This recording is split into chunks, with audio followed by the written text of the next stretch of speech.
Après avoir entendu pendant 6 mois plus de 200 personnes, partisans ou un opposant au projet d'aéroport à Notre-Dame-des-Landes, mais aussi des spécialistes et des élus, les 3 médiateurs remettent mercredi leur rapport au Premier ministre Édouard Philippe.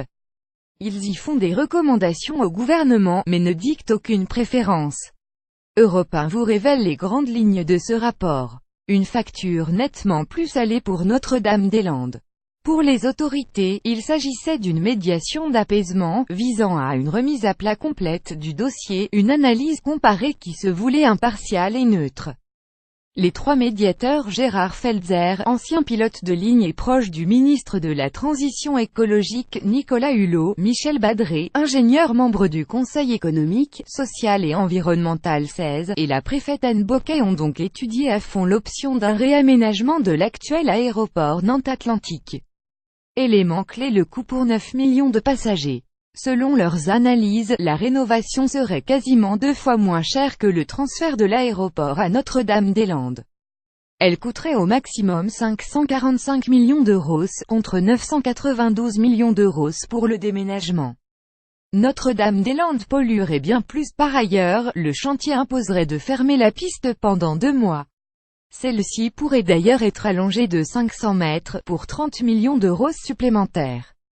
Et dans leurs recommandations, les médiateurs n'excluent pas de la doubler par un axe est-ouest qui permettrait de limiter le survol de Nantes. Les 3 médiateurs estiment que les avions d'un futur proche devraient faire baisser les nuisances sonores d'environ 40% autour de l'agglomération. Enfin, des experts ont dressé le comparatif de l'empreinte carbone des 2 structures. Les émissions de CO2 de Notre-Dame-des-Landes seraient supérieures sur 20 ans par rapport à l'actuel aéroport, une décision attendue en janvier. Là de l'indécision politique, Procommenti en appelle au courage du président de la République sur ce projet né au milieu des années 1960 et déclaré d'utilité publique en 2008. Il est indispensable au développement économique du Grand Ouest pour ses partisans, néfaste pour l'environnement et gaspilleur d'argent public pour ses opposants. Une décision définitive sera prise au plus tard en janvier, a indiqué Emmanuel Macron mardi, quand Nicolas Hulot avait évoqué une décision avant Noël. Durant la campagne présidentielle, le candidat Macron s'était montré plutôt favorable au nouvel aéroport, soutenu par quelque 55% des habitants de Loire-Atlantique lors du référendum local de juin 2016.